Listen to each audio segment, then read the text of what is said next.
This video is on gear calculations, very specifically a compound gear train, so where there's more than one gear involved in the system. And this is specifically the side view, as you can see, of the gear system. So you can see the shafts and the sides of the gear. So pause the video in this so you can write down the question, and also, sorry about that, so that you can also write down the question and also your the picture so you can do the question with me. So in figure 11.1 below shows a gear drive system. Driver gear A on the shaft of the electric motor has 30 teeth that mesh with gear B with 40 teeth on a counter shaft, and on the counter shaft is another driver gear C with 30 teeth that mesh with gear D with 80 teeth on the final driven shaft. Okay, and everything that's written over there is then depicted in the picture at the bottom. So as you can see, there will always be an electric motor that has to turn the system. So this will always be your input into the system. And the gear that is directly connected on the input shaft will be my driver gear. Okay, because it's turning directly as the motor turns, that gear will turn. There's nothing that is in between the two of them, that this one drives that one. They are connected on the same thing. That's why this one is the driver gear. The gear connected to the driver gear will be your driven.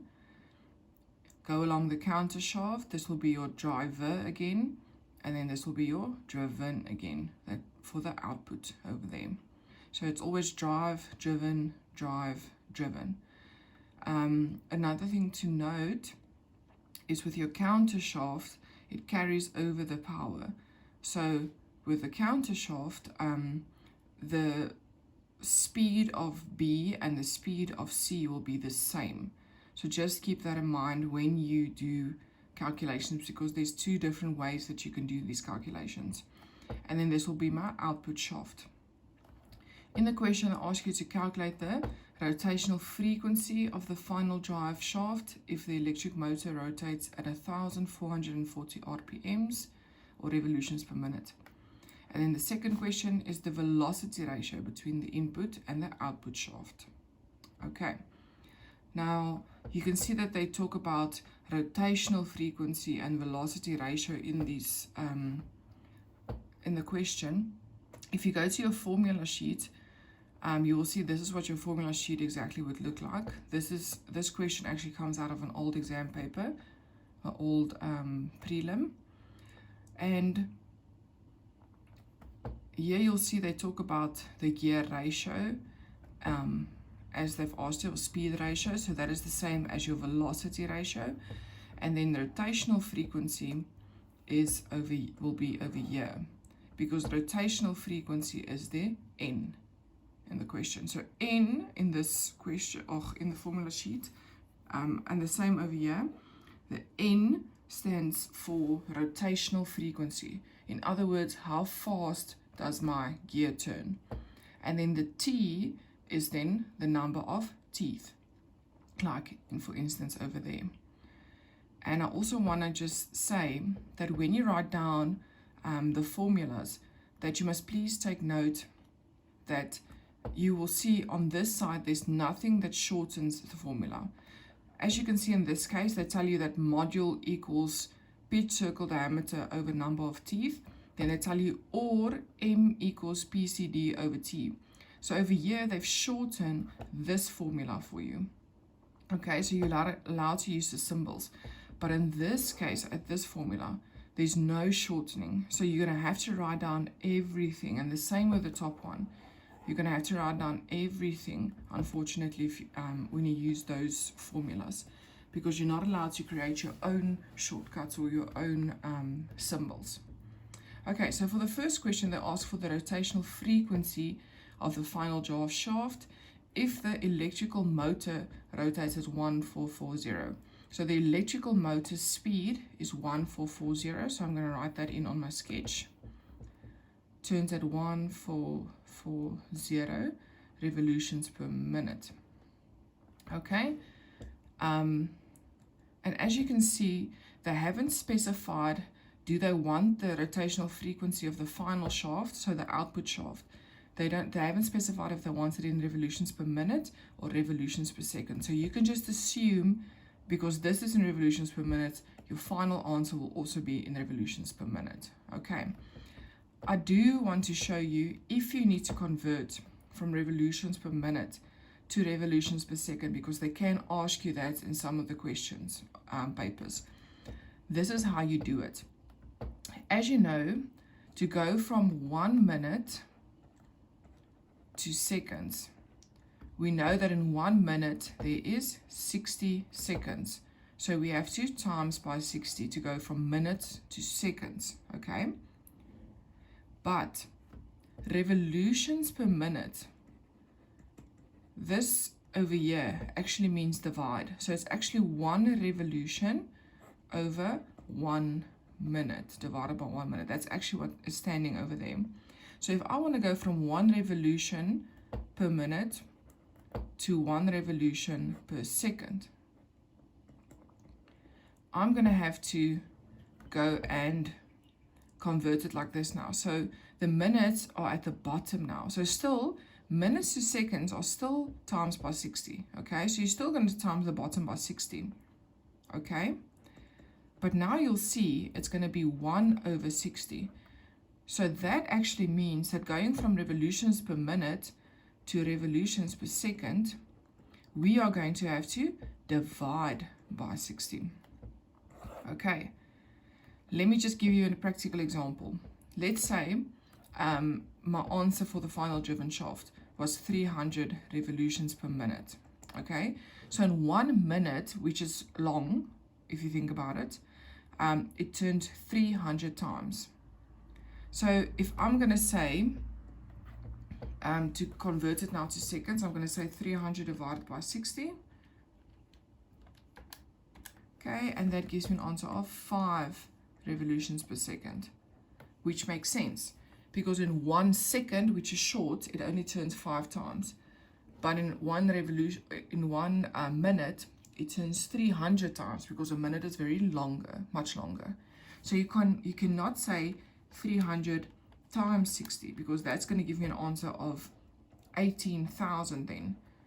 And it cannot turn more in a second than it turns in a minute because a minute is longer. So it's going to turn more times.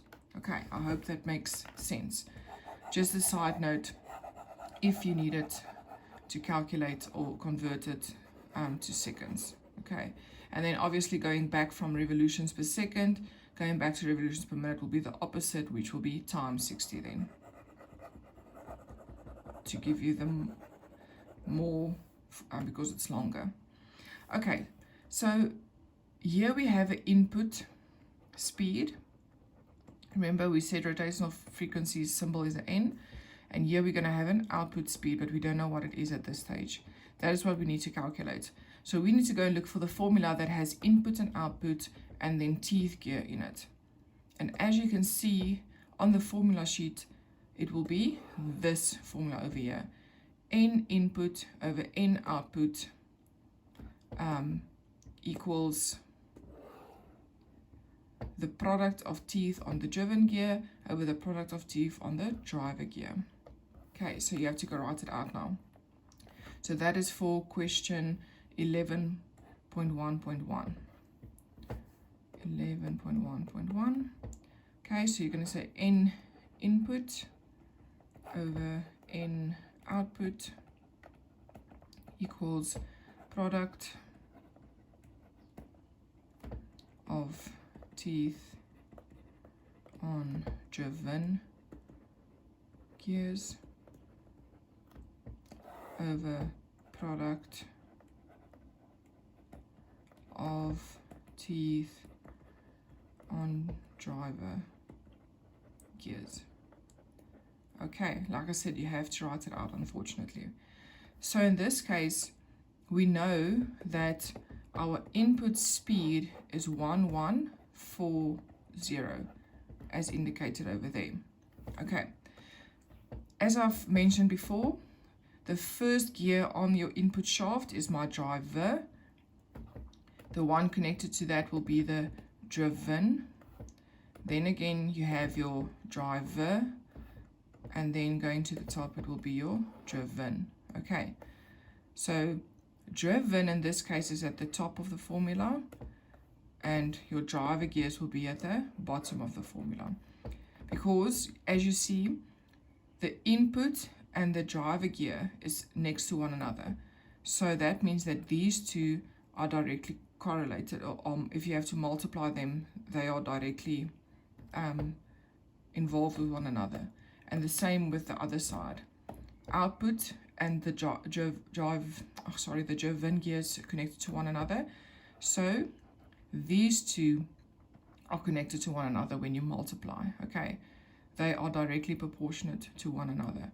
That is why in the formula, input and the driven gear is at the top, and output and the driver is at the bottoms. Okay, so it cannot be swapped around. Just make sure of that as well.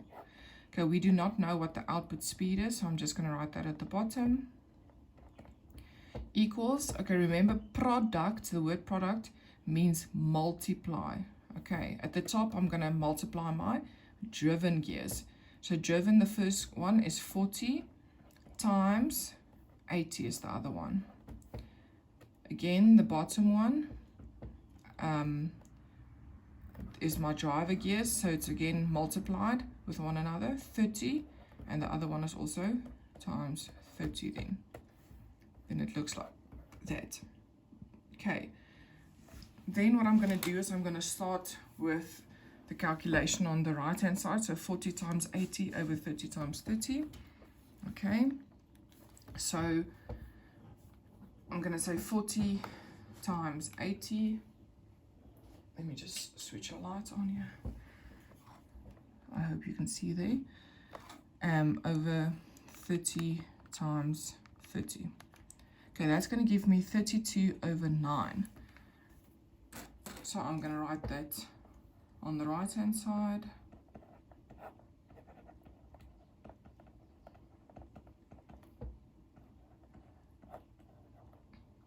Okay, now just a little trick that you can try and remember. If whenever the unknown thing that you want is at the bottom of the division line, what you have to go and do to get it alone is just swap everything that's at the bottom with everything on the other side for me. So that means these two are just going to swap places. So you're going to have 1440 over 32 over 9. And on the other side, it's going to be the in output. Okay. This is just a little trick to remember how to do the math, because you can go do it the long way now. You can go and say in output times this side and then times this side. Then you have to divide this and divide that. But you're going to get to exactly the same thing. I promise you. So if you can remember this, but remember it only counts for when the unknown thing that you want is at the bottom of the division line. Okay. So when it's at the bottom of the division line, just swap it with everything on the right hand side like that. And then you will know what to do from there. Okay, so now you're going to have to place that, type that into your calculator. So, sorry about that. You're going to have your fraction sign and then 1440 over another fraction sign, 32 over 9. Just make sure the other fraction sign is the one at the bottom, okay? You mustn't just press this 2 times from the start, because then it's going to take it as the top and not as the bottom. Okay, and then your answer is going to be 405. So your output speed, is then 405. And that will be in revolutions per minute, as I said. We assume that because the other one is in revolutions per minute and they didn't specify. Okay, then for 11.1.2, they ask for the speed, the velocity ratio. So again, like I said in the formula sheet, velocity ratio is the same as gear ratio or speed ratio. It's not a problem. And you can use either one of the two. Okay, so This is a very long formula to write out, so I just like to do this one. You can use either one of the two, it's going to give you exactly the same answer. So speed ratio equals the input speed over the output speed. Okay, so speed ratio or velocity ratio, you can write any one of the words, is then input over in output. Okay, our input speed, remember, was the 1440, because that's the motor that's turning. And then the output speed is the one that we just calculated over there, so 405. And even if your answer was incorrect, you will still get back to what you got there. Okay, so you're just going to say 1440 divided by 405, okay, and that's going to give me 32/9 again, as indicated over there. Now, we are not going to write 32/9, we're going to write the decimal form of it, so that will be 3,56. We round off to 2 decimals, so that means we look at the number after the second decimal, that is 5 or more, so that the number there becomes more then. That's why it's 3,56. Okay, so 3,56. But remember, they said over there, it's a speed ratio. And ratio actually means something to something. Okay, so that means your answer must be to something. And in this case, it's always going to be to 1. So your answer, whatever you get for speed ratio, always has to be to 1. Okay, I hope this helps.